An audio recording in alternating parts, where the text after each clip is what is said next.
What's going on, fellow A-plussers? It is I, your host as always, Adam Perez, coming through once again with a brand new episode today as we are set to go ahead and get into our spoiler-filled Batman discussion, ladies and gentlemen. That's right. The Matt Reeves, Robert Pattinson-led The Batman wind up hitting theaters this week, guys. And not sure if you got to see it Tuesday, not sure if you got to see it Thursday, Friday, Saturday, or even earlier today.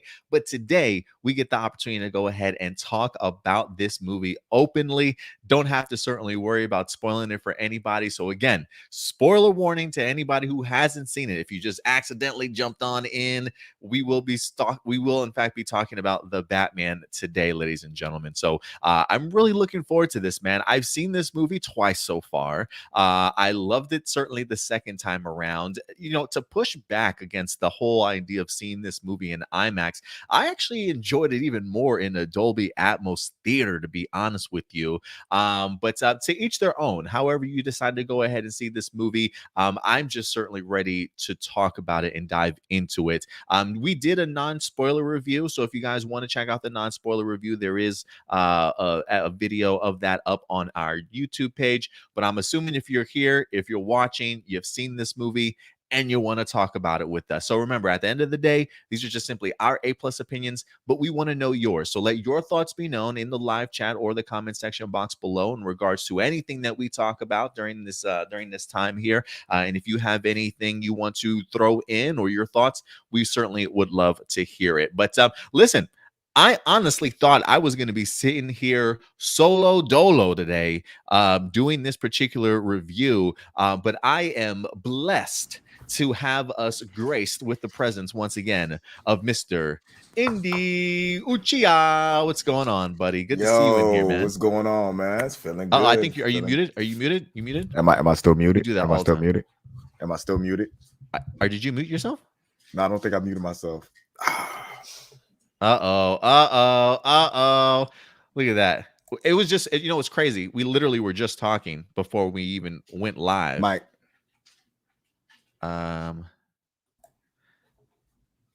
Let me see. Maybe it's just me, Indy. Maybe am I the one tripping? I don't know. Can everybody hear me? Can everybody hear me? Anybody else hear him? I know Datilla's in the house. First off, shout out to Marcelino. Good to see you in there. Datilla's certainly coming through also. If you guys can hear Indy, give me a heads up. Oh, you know what it could be, Indy? Hold on, bro. Hold on. They can hear you. I can't. You know what I'm thinking? This might be on my side. I think my headless headphones might have gone out on me. I know you can't hear me, but do me a favor. I want you to go ahead and give your thoughts on the Batman, what you've thought. Feel free to talk freely about it. I'm going to go and run and grab a new pair of headphones. I'll be back and I'll interject. All right? No problem at all. I'm with it. Go ahead. You take the lead and let us know your thoughts, bro. Man, this was a very very good movie. Well written, well paced. Just like Darius said right here, it's so layered. It does have like Long Halloween, year one, all types of different splices from different Batman stories, just different elements that are really good. I really enjoyed Robert Pattinson's partake of Bruce Wayne in The Dark Knight. I almost want to say that this is my favorite Batman voice ever. The detective elements were really good. His size difference from other Batmans, with him not being as, I guess, for lack of a better word, manly as other Batman had been. Hulk Hogan-esque, you know what I'm saying, statures, didn't really bother me that much because, again, it's a year two story. And through the elements of the fighting, as we know from watching things like UFC and everything like that, you don't have to be, you know what I'm saying, a bigger guy in order to do a lot of damage when it goes on. I was totally enthralled in the relationship between Gordon and Bruce and Batman. That was totally cool. I liked how the whole Catwoman, you know what I'm saying, love interest thing wasn't forced. That was beautiful. Hats off, you know what I'm saying, to the Riddler. The whole aspect of creating, you know what I'm saying, the cult like fan following in order to do what they did towards the end of the movie. That was pretty amazing, especially with everything we had happen with the Capitol riots and all that stuff. I just felt there was elements of everything we have been through in the past couple of years with everything going on with elections and COVID, and it really grounded the story itself. And I don't care what anybody says, best Batmobile ever, ever. I don't care which one you put up against it. This is the best Batmobile. So I think Adam's still working on some stuff, so it's pretty cool. I mean, Darius says, yeah, the Arkham Asylum, the Arkham Asylum series on HBO Max, I think will be pretty good. Also the Penguin series, which is supposed to start production as soon as Gotham PD. Reeves setting up a Catwoman spinoff also. I rock with both of those ideas, especially the Catwoman thing. I mean, Zoe did an incredible job. They told a bunch of different interweaving stories all at one time, especially. I feel like it was a bunch of character origins going on along with what they were doing with Batman. It's pretty interesting, whether it's Catwoman, Falcone, whether it was the Penguin, whether it was just the city of Gotham itself, because it's going to have to be rebuilt after, you know, what had happened. And I really enjoyed all of that too. I think we might almost have Adam.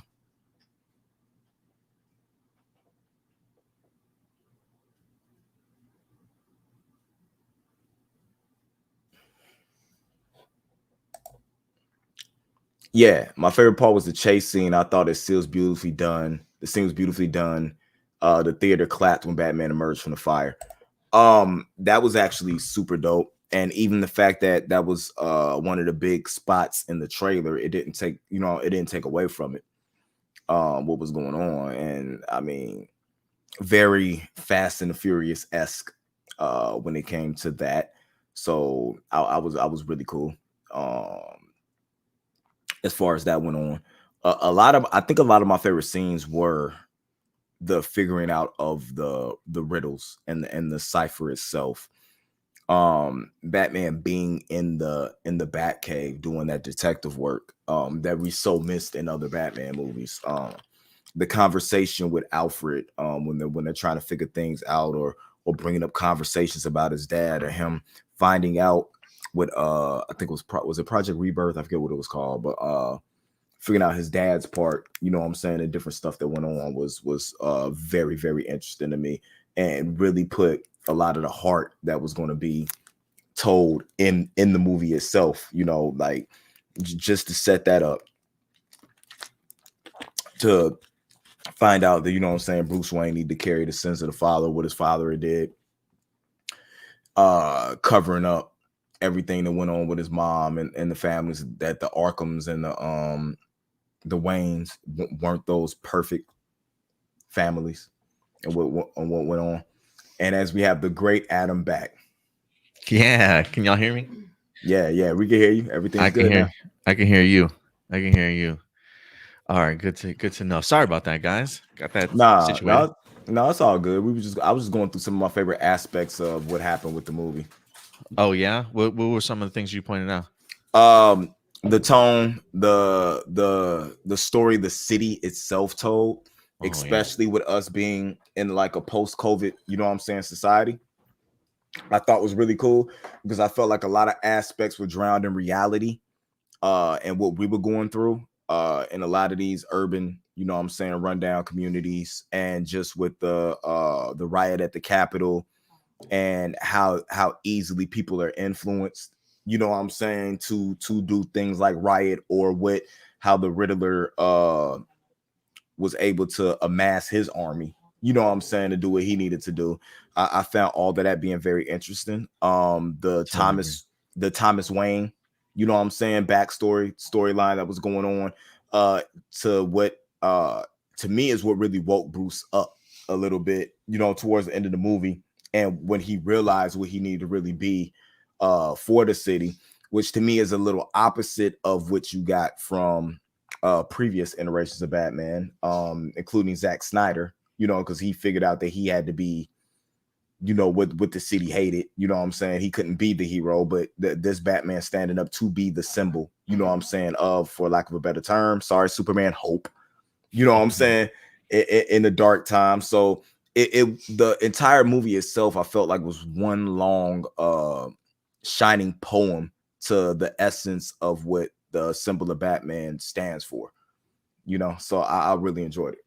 Yeah, beautifully said, man. I totally agree with you there.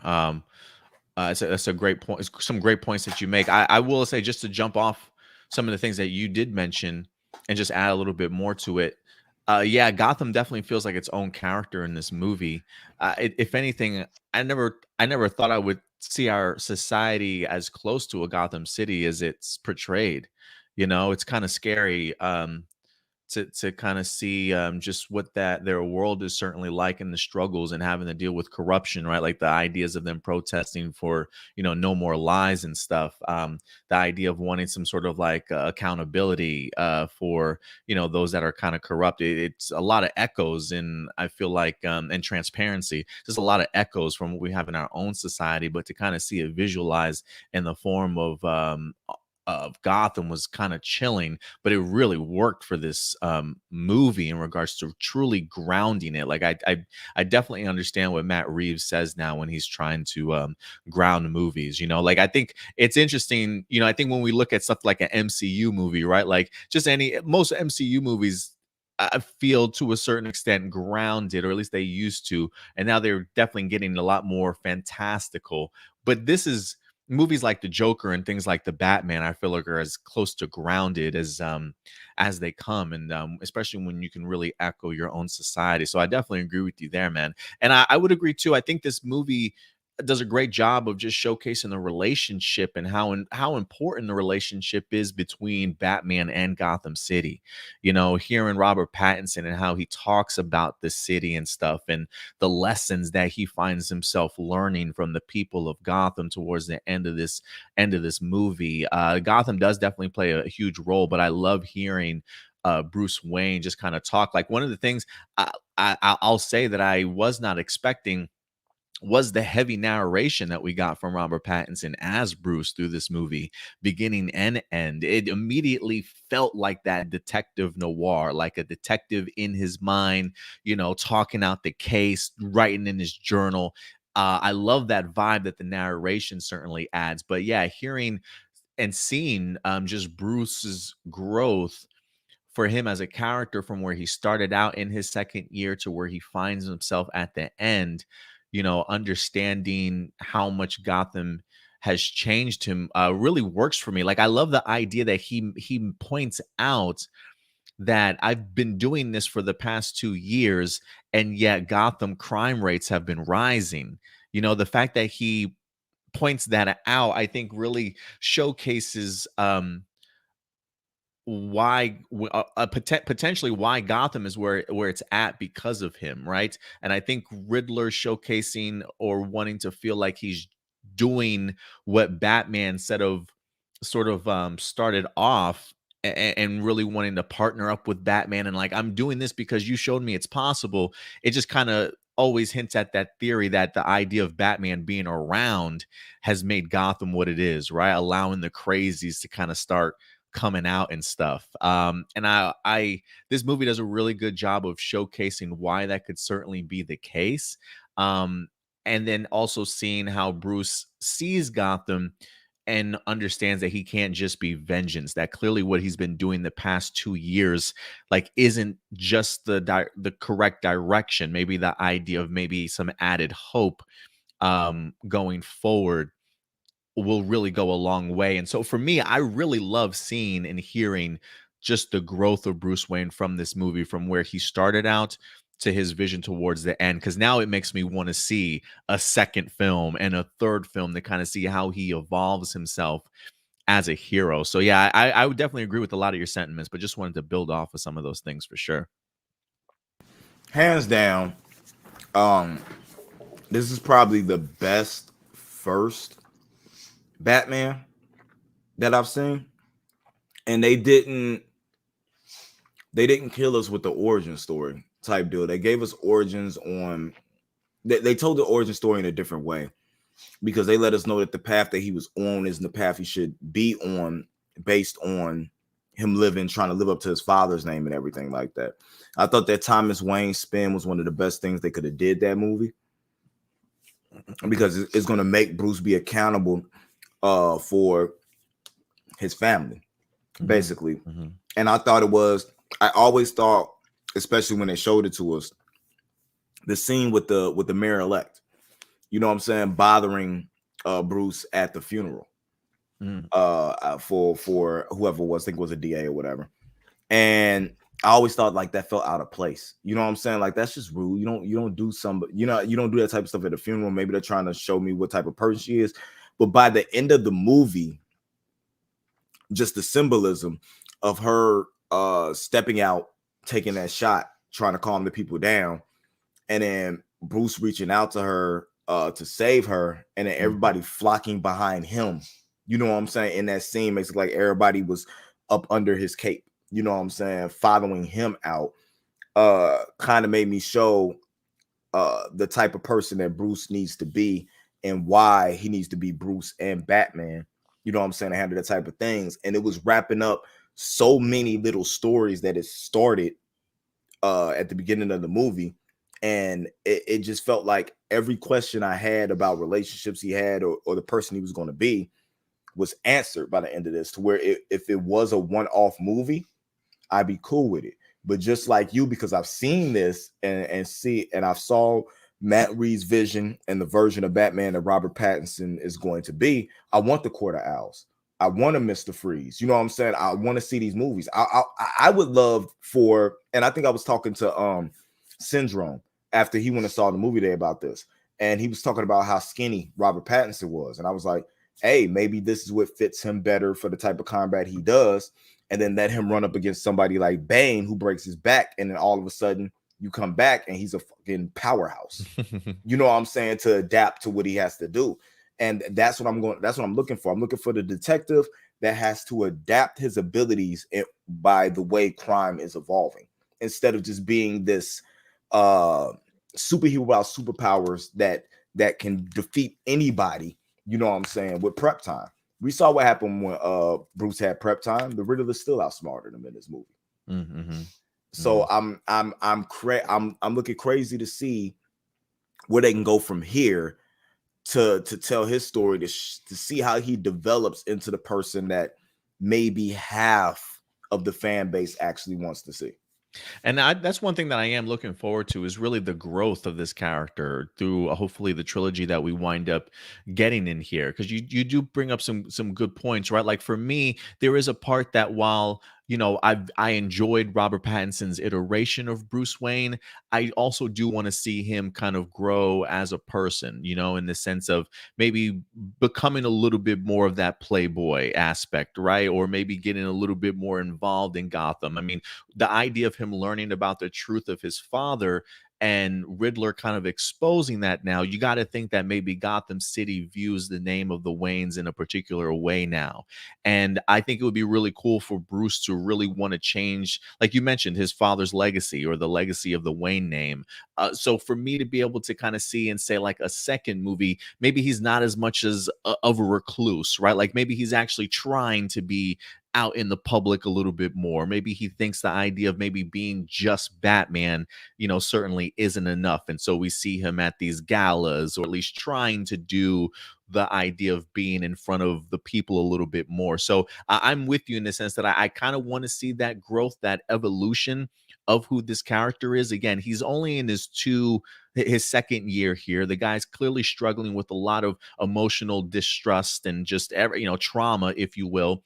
And so, who knows? Maybe the sequel takes place in his fourth year as Batman, and we get to see maybe sort of that progress and that growth and the changes that he's added to either his artillery, his point of view, his mindset, how he carries himself, and to even go to the syndromes pushback about him being skinny. Who knows? Maybe Robert Pattinson has a different workout regimen this time around, right? To make him a little bit bigger, a little bit more swole or chiseled in certain areas, sort of thing, because of the fact that he, like you mentioned, could potentially be adapting. So I first off, I think Robert Pattinson's performance in this was incredible. I think Matt Reeves knew immediately who he certainly wanted to get. He said that before. He knew he always envisioned Robert Pattinson in this role. And after seeing this movie, I can see why. Like, there, while Robert Pattinson is a great actor, there definitely are Twilight moments in this movie of just like standing around brooding, like just being in your being in your feelings, being in your emotions. Like, if there's anybody that can do that, it's Robert Pattinson, right? But seeing that other side, that performance, that detective, that being able to capture the attention of the room when you walk into a scene, right? Like all that stuff Robert Pattinson brought to it. And I just thought his iteration of Bruce Wayne and Batman for what Matt Reeves needed for his second year was a perfect casting choice for this, honestly. And if anything, I will say this. Oh, we're getting spam. Thank you very much for taking care of that, I Indy. got you. I was like, yeah, we're getting some spam now. But the costume design, incredible. I absolutely love this costume, Indy. It's probably one of my favorite costumes that we've seen from Batman. But I absolutely loved it, and Robert Pattinson filled it perfectly. Great jawline, man. Cinematography off the charts. Great shot selections in here. This movie was just beautiful, and Robert Pattinson just did a great performance, if you ask me, as Batman. What did you think of his voice along with his performance? Best Batman voice ever. That's what I was Not telling too him. rough, not too soft, right? Like a nice in between. Did I lose you, Andy?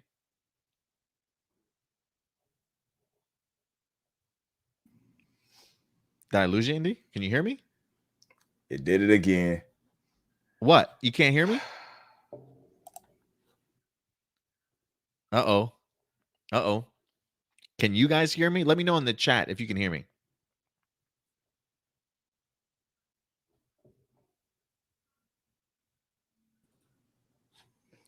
You hear me? Yeah, we're good. Okay. Okay. Now I was going to ask you, where did you stop hearing me? Right before you asked me the question.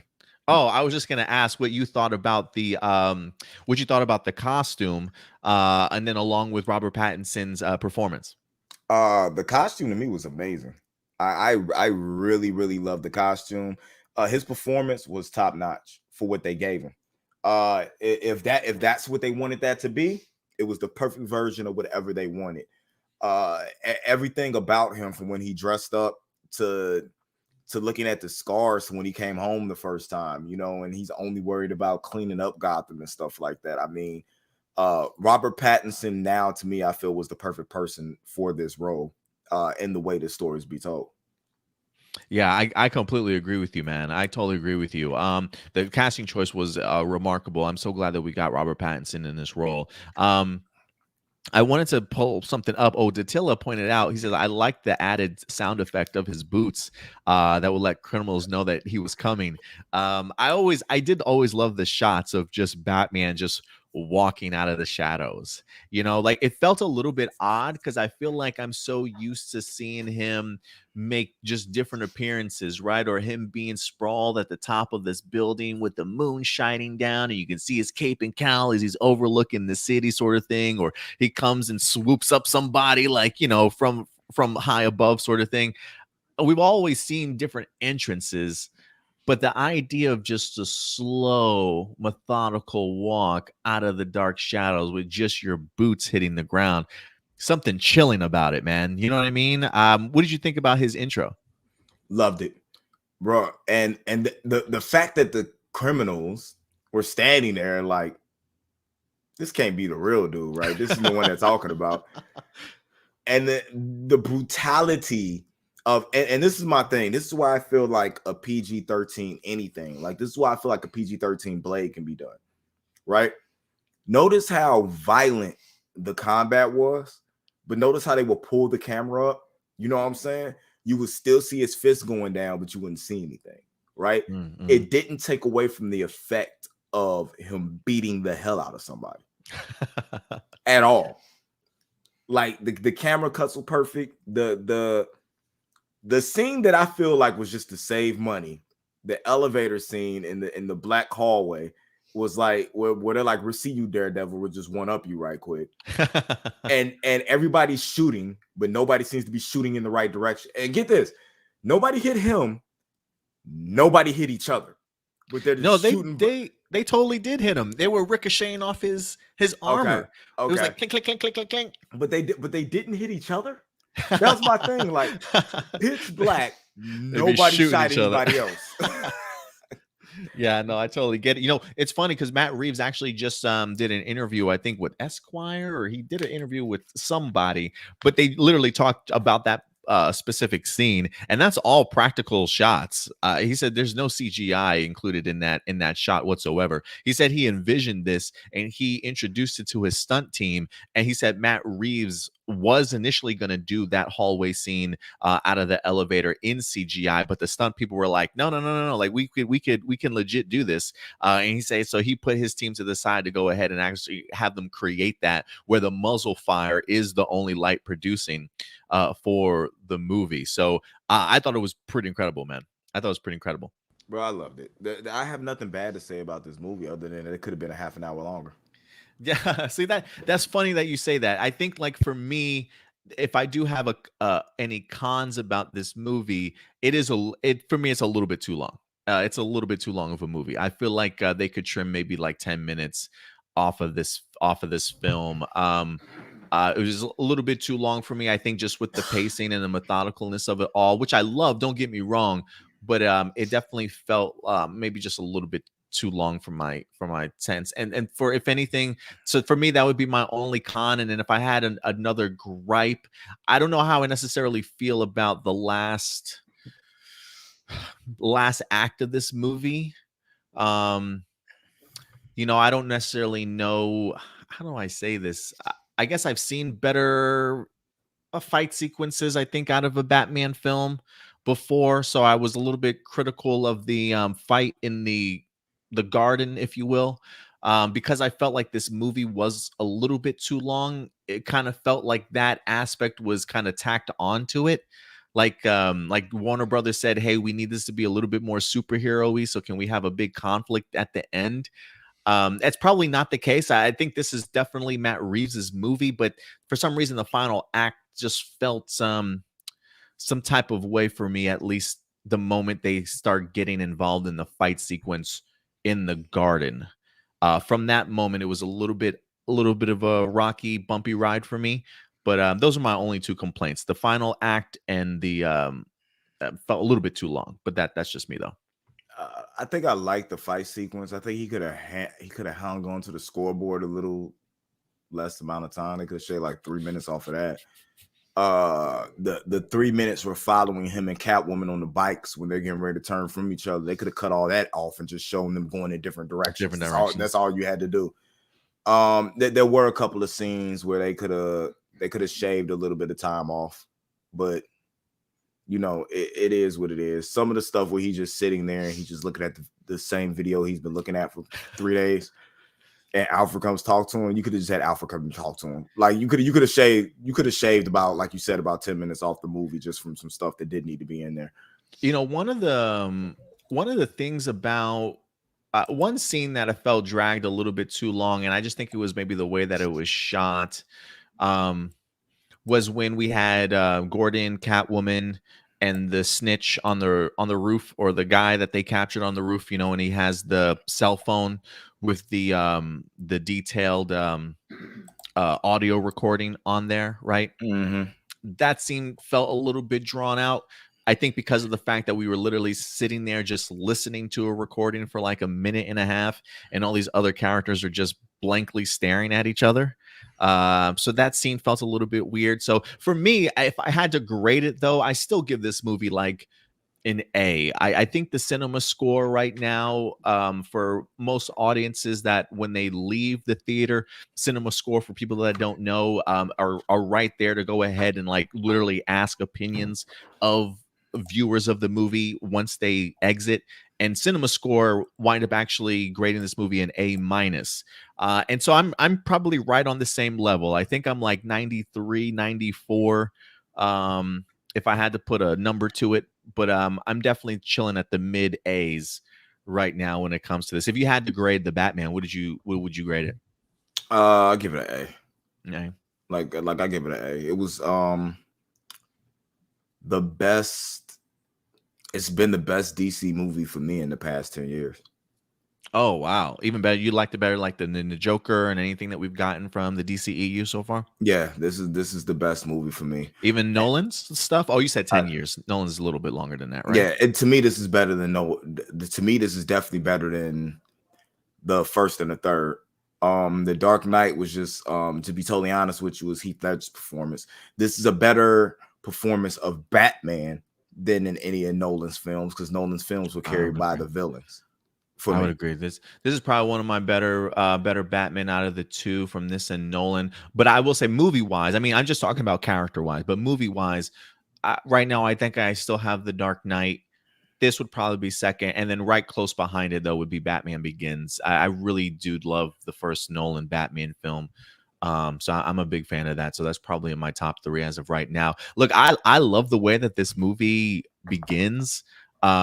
Not just from the Robert Pattinson intro and his narration, which really worked for me, but I also love him talking about the idea of the shadows and seeing like the idea of these crooks and these gangsters on the streets of Gotham doing what they're not supposed to be doing.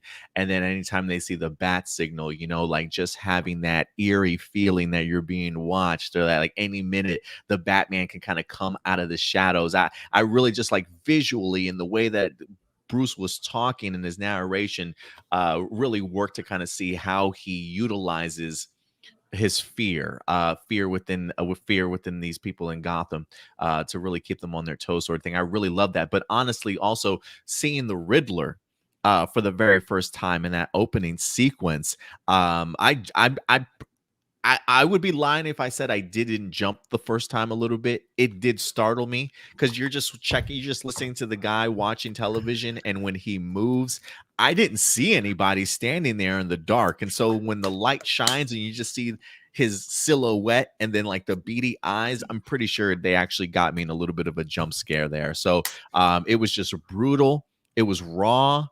The Riddler just reminded me of a mix of like Jigsaw and just like serial killers that we have so become accustomed to these days, right? It was just a really perfect, and I think the Riddler works too, especially in this modern iteration, because in a weird ways, in the serial killer aspect and the who done it's and the unsolved mysteries, like people love that type of shit, you know what I'm saying? So I think portraying the Riddler in the way that he was in here and really giving it that gritty detective, it felt like a true detective series just in like a movie. But I just thought the way that they modernized the Riddler just worked incredibly well. And Paul Dano, man, I mean, he just fucking killed it as the Riddler. What'd you think of him as the Riddler in this movie?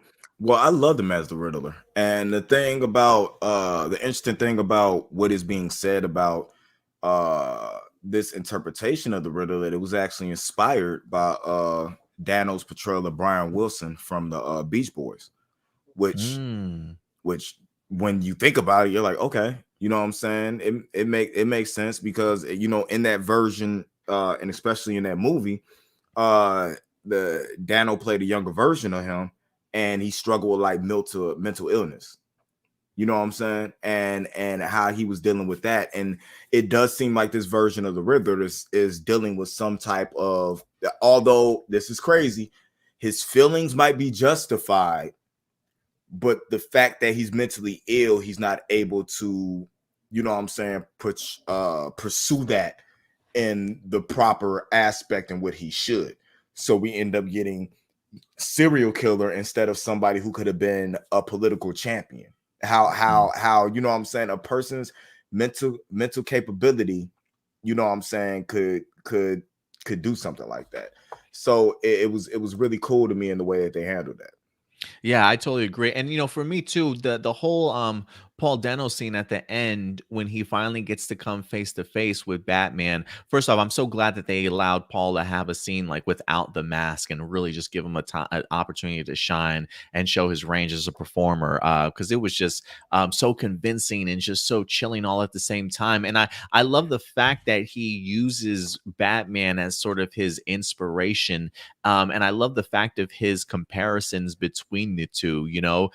Just showcase an idea like, poor Bruce Wayne, this orphan and things like that. Like, does he truly understand what the idea of being an orphan really is? And then, him explaining just how him and Batman are very much the same people, so that when you get the opportunity to see Batman pushing back against it's kind of hypocritical in the sense, you know what I mean? Because it's like, bro, you're technically the Riddler, and you know what I'm saying? Like, you just haven't been.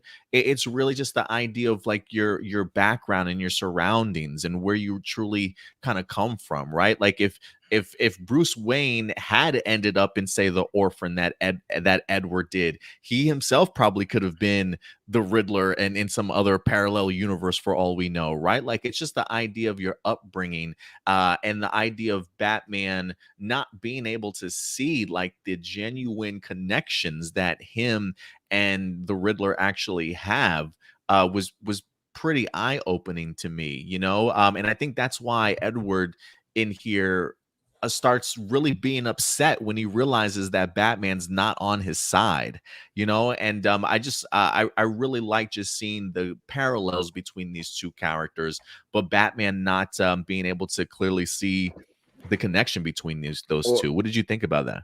or even Batman conceding to Riddler, saying like he lost. Like there's not going to be a Batman anymore because he thought the Riddler was so smart that he figured out what his secret identity Right. was.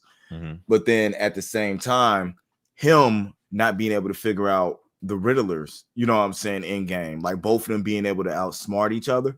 Well, I want to say it's more the Riddler outsmart Batman. Batman just got lucky.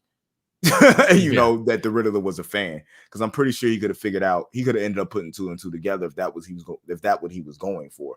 But that was one of my favorite things. And then Batman not being able to control his temper, beating on the window, you know what I'm Oh, saying? yeah. Or, Yeah. or the fact that the Riddler set himself up to go to jail because he knew that on Arkham it wasn't going to flood, and he'd been able to watch everything that goes on. Like just playing the game the entire time, dude, was crazy.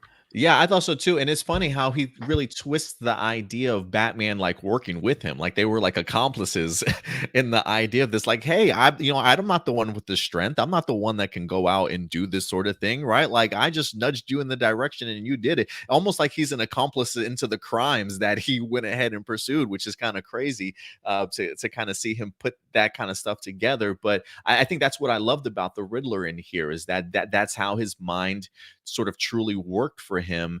And the idea that he puts it out there for Batman, like all of a sudden Batman is supposed to understand his connections, and understand that how Riddler viewed it.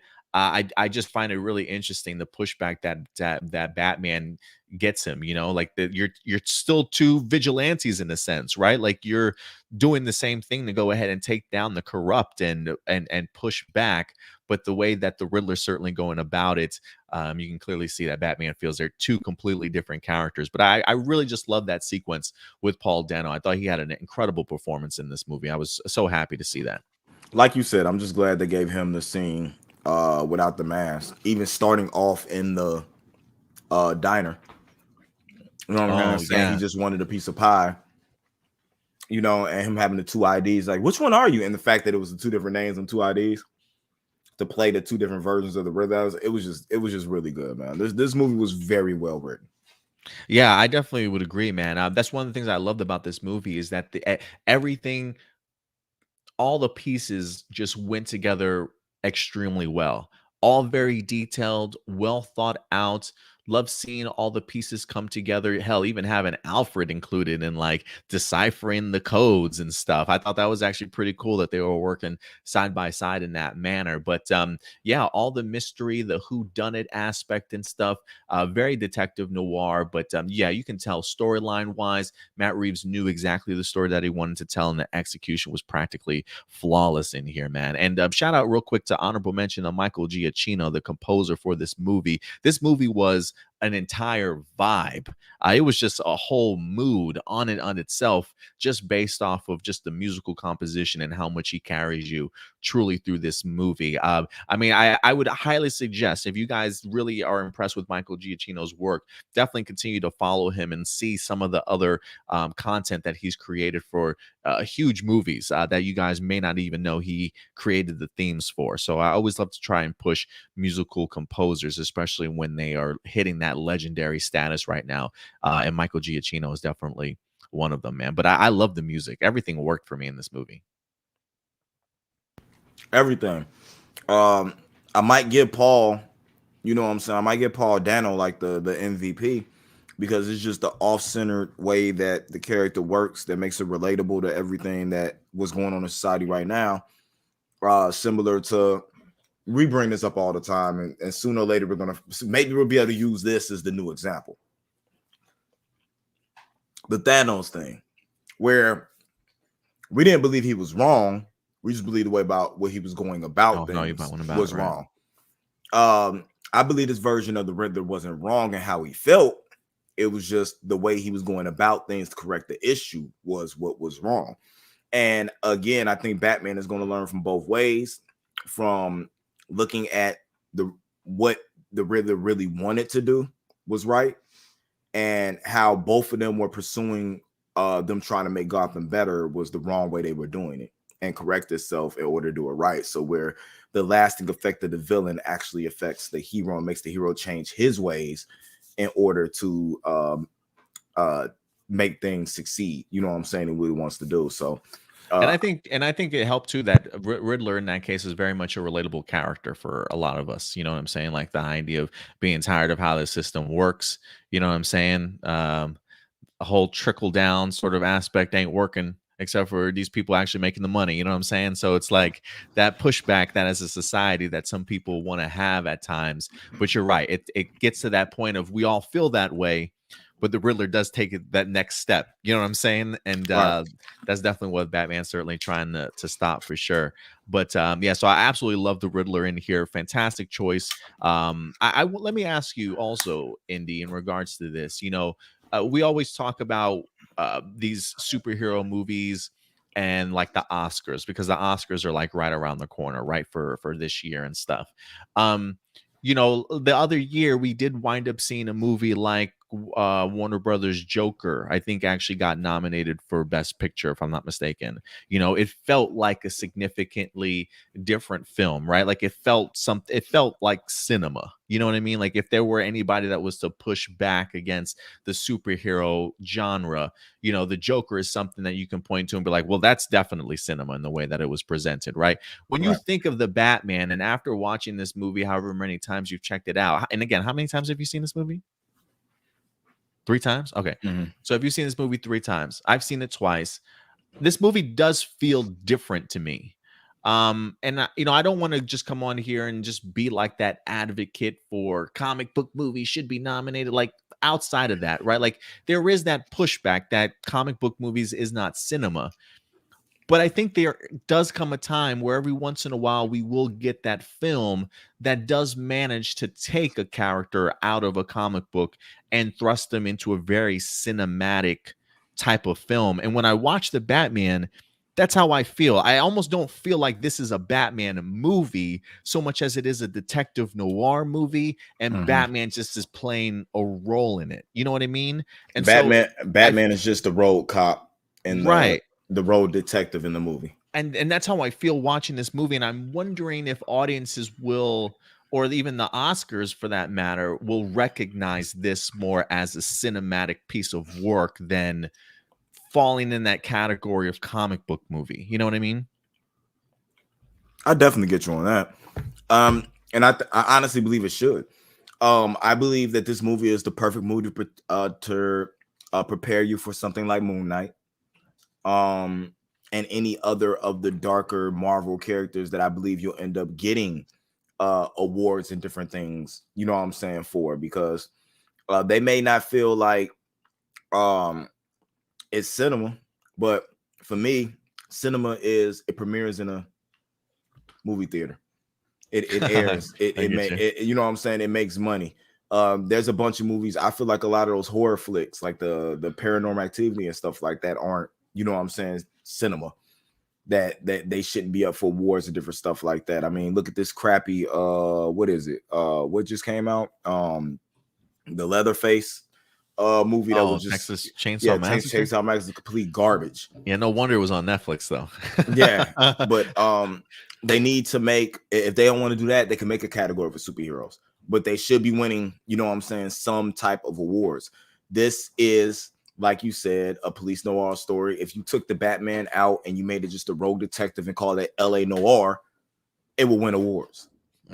You're probably right, and I think that's one of the reasons why, like when I say, like I'm again, I try not to advocate all the time like Shang-Chi should be in Best Picture of the Year. I mean, it was a great movie, but like I get the idea that sometimes they are just popcorn and big flicks with great storylines. That's cool. Like you could definitely tell what's a comic book movie or comic genre movie. That's great and all, but there sometimes are movies that I think do elevate above um that and truly do turn into even bigger cinema for that matter. So I try not to push every comic book movie into that category of Oscar nominations, but I got to be honest, man, when I see this movie, this feels like a detective noir movie starring Batman, and for that alone, I definitely do think should get some sort of recognition when it comes Oscar time. So we'll see. Well, we'll see what happens. We still got Black Adam too. Um and even just this just makes me feel better for that type of stuff that we're going to watch. You know, because I feel like Matt Reeves got to tell the story he wanted to tell. I feel like The Rock is going to be able to tell the story he wants to tell. And if this is the way DC is going to start going towards their movies being, um, they're going to put some very good movies out. Yeah, I do wonder if there will be the occasional cinematic masterpiece type of movie where they really sort of branch out. I've been there, like I granted I have no idea where, like because of the fact that this isn't connected to the DCEU, I can see why it's vastly different. But I do wonder if even going forward with something like The Flash and things like that, if the DCEU will still have that feel of, while definitely doing different things, still fitting that comic book category that we're kind of used to. But clearly changing up its mixing its genres and things like that with it. But with this being outside of the DCEU, I wonder if that's why it feels so significantly different. But I guess we'll see. DC is going to be going on a completely new path, so maybe the way that they are treating these films will be more along the lines of Batman, but we'll see. I will say this, Indy, there are a couple other things that I definitely want to talk with you about, so I hope you certainly don't mind, but staying around or sticking around a little bit longer. But I do want to show some love to some other characters from this movie too. Real quick, Zoe Kravitz as Catwoman, man, she floored me in this movie. Nailed it.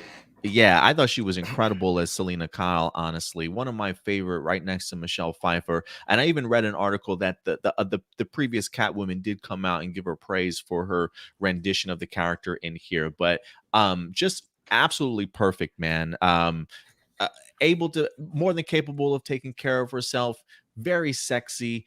Some really great sort of sensual moments between her and Batman. I really love the chemistry she had with Robert Pattinson. Even the idea of seeing them do like press tours and talking about this movie, I'm just like, man, they look so great together. Like they definitely feel like they've got some great chemistry with each other, and it really comes across on screen. One of my favorite sequences in here between those two is when they first meet and they're fighting in the room. Because Catwoman is, I think, trying to find some details in the guy's mansion or his house or whatever the case may be. So anyway, Batman and Catwoman are fighting, and a security guard runs in, and he grabs her, and they go behind the wall.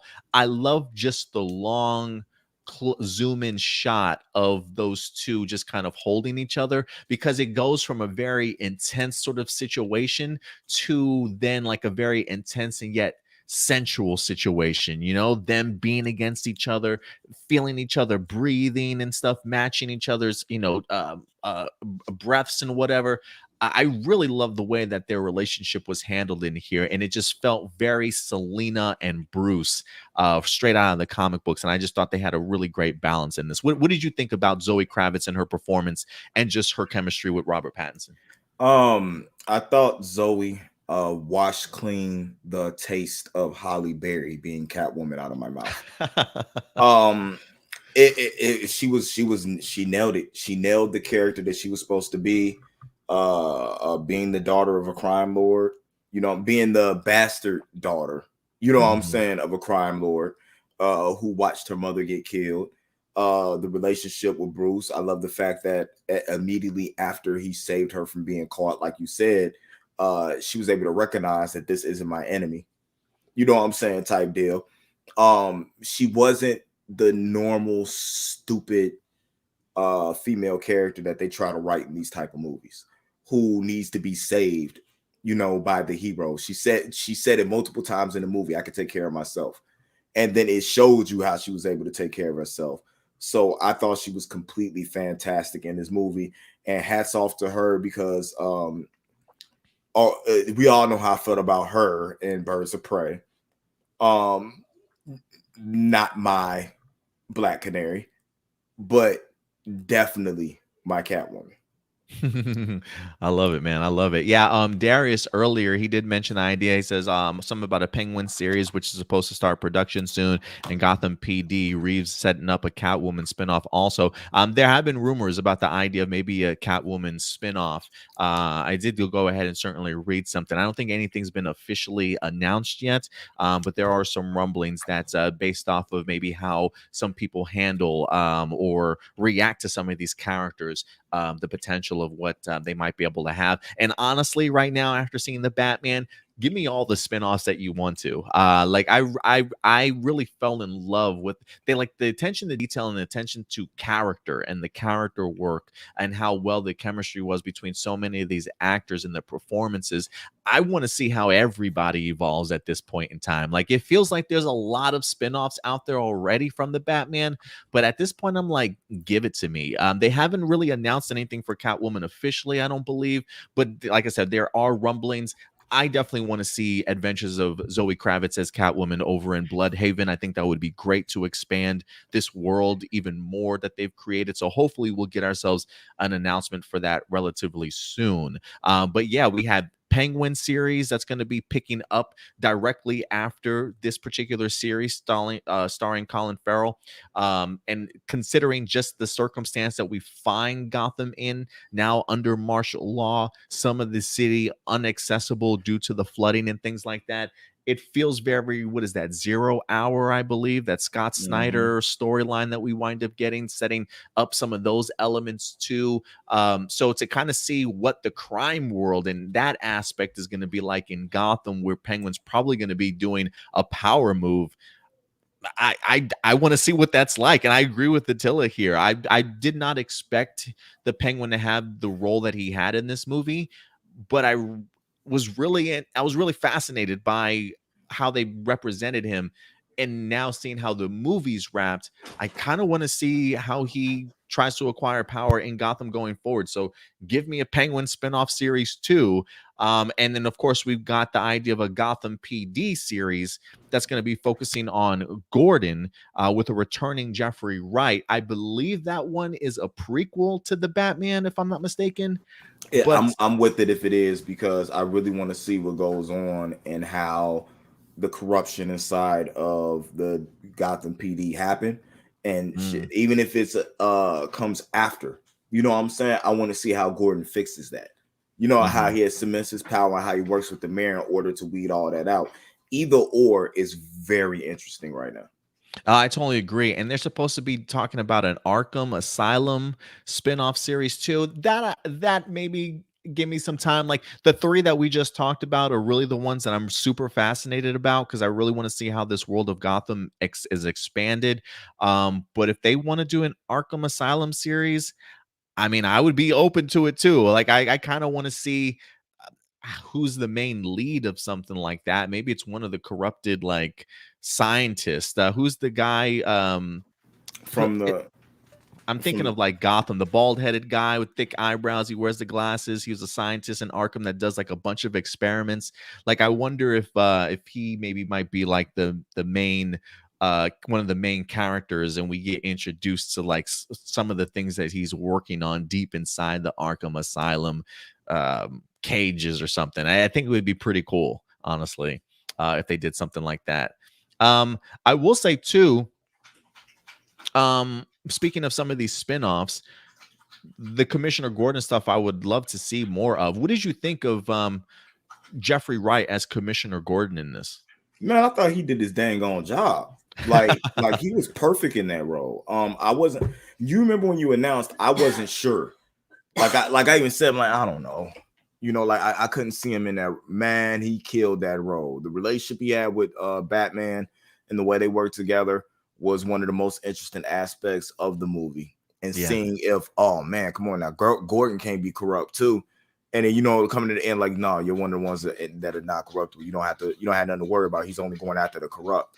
And it was just cool, man. Like him showing up to the bat lights, like, I thought you something. I thought that wasn't you. I thought it was you. And then going up there and this Catwoman. I mean, it's just, and then his reaction to that, man, it's just good. It's just good. Even how he took control at the end. I'm gonna go get the mayor. She's gonna get shot. Oh, she got shot. We need to get up there. Just the way he took control of everything and how calm he was. Yeah, I was really surprised. Like I guess because of the fact that I don't feel like we've ever seen Batman and Commissioner Gordon this interactive with each other or work this closely together. Um, I was super there for it. I mean, don't get me wrong, I love me some Gary Oldman as Commissioner Gordon. I thought he did his thing during the Nolan stuff, but I felt like this was as hands-on Commissioner Gordon. Like these two breaking down doors together as a duo about to raid a building to hunt down some clues together and stuff. I really love the partnership and the duo between these two. The chemistry was just off the charts between Robert and Jeffrey in here, and just to kind of really establish their relationship and just a building of trust when you can truly see that, like, clearly at the beginning of this movie there was certainly some distrust between these two. He's like, hey man, we've been talking about this for 2 years. I don't even know who you are under the mask, right? Like there's really no connection that these two kind of have. But as the movie continues, you get to see that Gordon's like, you're the only person I trust now, as like the veil of all the corruption in Gotham's happening. Like all these people that Jim Gordon trusted in are now dirty. And the only person that he can now trust is, in fact, Batman beside him. The fact that these two mutually just really trust each other, despite finding out just how many terrible people there are in the Gotham City PD for sure. I love seeing just how dependent these two really found themselves to each other. And I think it just even added to the legacy of Gordon that much more. Like the fact that Homeboy is hanging with Batman the way that he is made me respect this man even more. And I thought Jeffrey Wright truly brought it, man. I loved it. I really did love their relationship here. Bro, even the sidebar cops that kept running into Batman bought it. You know what I'm saying? Like the one dude was like, you're not supposed to be here. You're not supposed to touch that. Do whatever you're gonna do. You know what I'm saying? Like I can't stop you, bro. Like, yeah. and I did love that scene too, right? Because again, it does show how early Batman is into his career. The idea of Gordon just introducing Batman into a crime scene investigation and the reaction that the Gotham PD gives to him, I thought was priceless. Like, he's with me, guys. Just let him pass. Let him. Like, what? Like, what are you talking about, Gordon? Like, really? You're gonna let this psycho in here? I really love the pushback that Gordon gives because of his trust in Batman and allowing him to have that kind of access. It truly worked for me. Facts. I'm digging it. I love so I it. can see why I want a spin-off so much for Jeffrey Wright in here. I'm looking forward to it very much so. What did you think about the Joker tease at the end? There were, what's up, Rob? Good to see you in here, man. I am kind of curious of your thoughts on the quick Joker tease, since we did get Joker talking to the Riddler at the very end. I can never remember the poor guy's name, the actor that portrays the Joker. He's in the Eternals movie too. Jon Snow? No, he's in the Eternals. He's the God, which Eternal one is he? Oh, he was the dude that was in the forest with his followers. Do you know what I'm talking about? Mm-mm. I reviewed the Eternals and I still don't remember it. His name is, damn it, where is his name? Barry Keoghan. Keoghan. Let me go ahead and see if I can find a picture for him, you guys, in case you're wondering who is actually playing the Joker. Um, I didn't like it would though. you weren't a fan? I'm not a fan of using the Joker for anything else. It's a laundry list of villains. I would have went for Mr. Freeze, the Mad Hatter. I went for anybody else. I would have probably popped it if I saw the Mad Hatter. Or you know what I'm saying, something like that. Barry Keegan.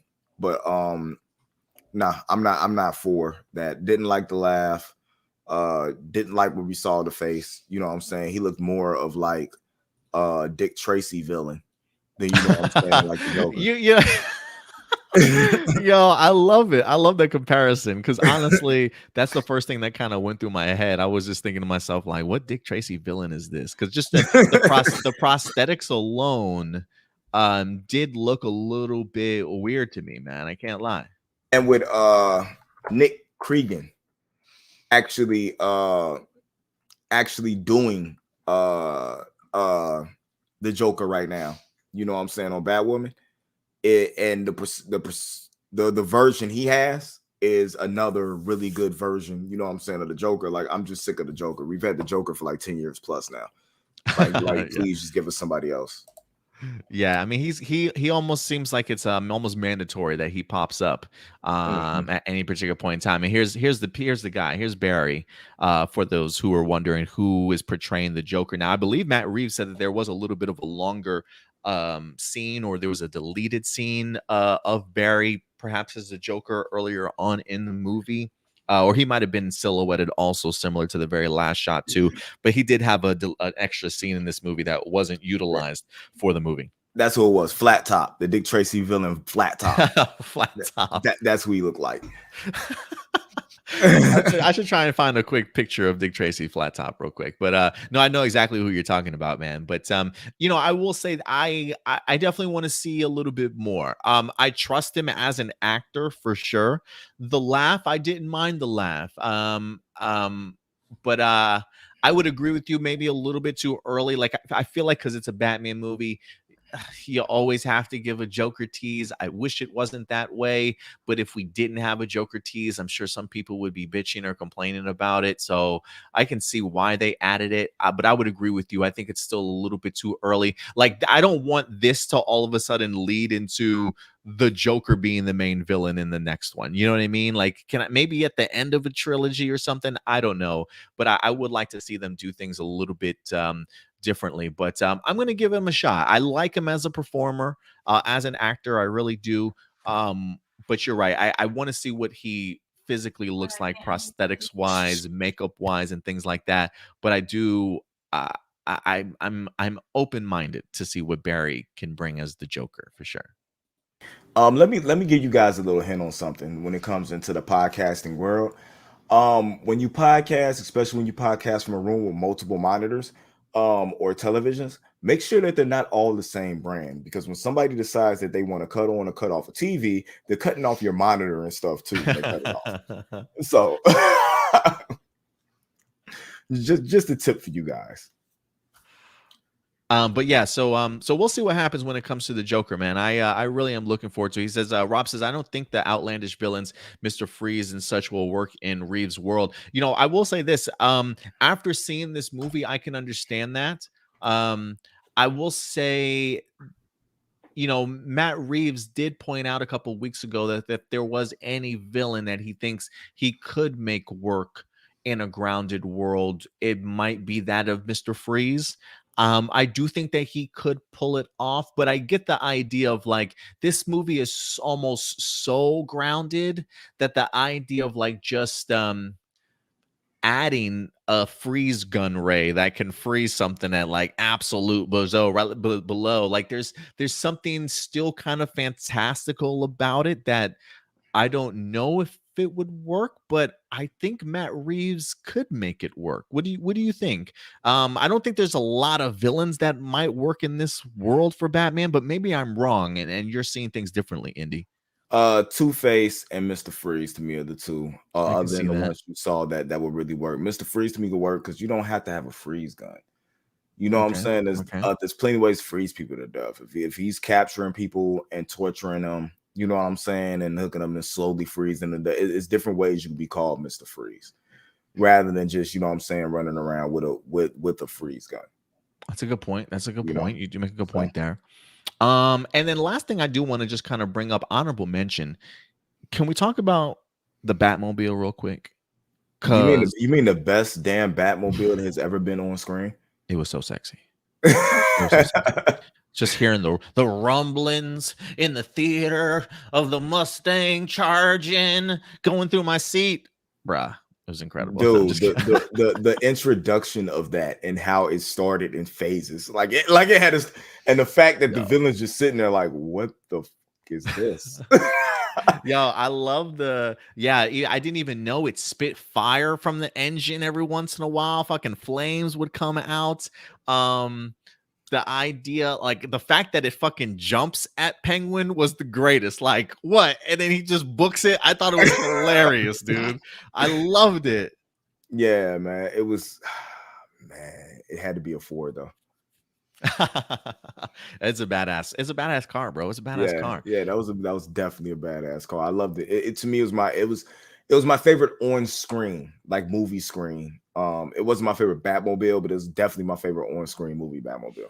Detel says my favorite part was the chase scene. Yeah, it was an incredible chase scene. She says I thought it sealed beautifully, beautifully done. The theater clapped when Batman emerged from that fire. Yeah, I think the first time I saw the movie, I think the theater definitely had a reaction to Batman walking in front of those flames towards the Penguin. That was such a badass moment. We saw it in the trailer, but it still hit me in the movie theater getting an opportunity to see it. But that was one of my favorite moments from the trailer. And it's one of the reasons why I was so pumped for this Batmobile. But the chase scene just did not disappoint whatsoever. I love it. Favorite scene with the Penguin had to be when Gordon and Batman were like interrogating him, and to find out that he had nothing to do with it because he wasn't a snitch, and they had his legs and his hands cuffed. So like when he's walking away, he's looking like a penguin because he's waddling. Oh, that's right. He's waddling. That's Yeah, right.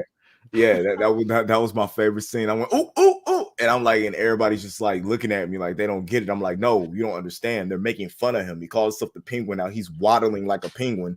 You know what I'm saying? Saying, why are you leaving me? It was funny. I did. I definitely didn't catch that the first time until you just mentioned that. And now I even look at that scene differently now. So I definitely appreciate that.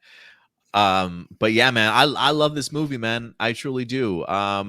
They had a little bit of everything that I really wanted for out of Batman movie. While I don't think it's the best Batman movie, I did hear somebody say, like, while they didn't think it was, how did they say this? Because they said they didn't think it was the best of the Batman movies that we've had, but it was like the best movie for Batman. Like it felt like the most Batman-esque movie that we've ever really gotten. Like when I think of my Batman, this is kind of how I think of it. But I think when I think of like the Dark Knight just has so much really going for it that I feel like really appeals to the masses and really gives you a little bit of everything. Whereas I almost feel like with this movie, while I do think it's a cinematic masterpiece, I don't necessarily know if this type of pacing works for everybody in regards to truly appreciating this as a film or as a Batman movie. So yeah, it's up there. It's my number 2 right now, but god damn, this is what I wanted. My expectations were high for this movie, and Matt Reeves crushed them for me. And I that's hard to do, and I loved it. I loved it. This is definitely my favorite Batman movie of all time. That's not animated. And this movie suggests that Thomas and Martha Wayne were killed in 2001. So if they were killed in 2001, that means they very likely died taking Bruce to go see Shrek. Oh no. No, they had to go still to a musical, bro. They still had to go to some sort of musical. It could have been Shrek is a musical. It's just an animated musical. I gotta hope not. All for Shrek. But yeah, man. But look, guys, at the end of the day, These are just simply our A plus opinions. We certainly want to go ahead and know yours.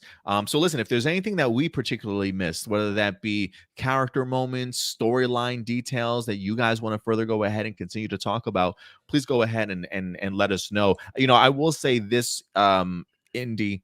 One things that I loved about this movie is that while it very much is a very much standalone movie, right? That's one of the things that Matt Reeves always kind of talked about is while they definitely have plans for other movies, it certainly needs to stand on its own as its complete one. And this movie definitely does that. But I love how it also at the same time does build towards a future, and builds to a lot more things. And so it is one of those things where I am ready to kind of see this world grow even more, whether that be Bruce growth, as a person and mentally, the growth of Batman as a person, Gotham, a lot of these characters. The way that they ended this movie definitely feels like there's a bright future ahead when it comes to this cinematic universe that I think Matt Reeves is starting to put together for us.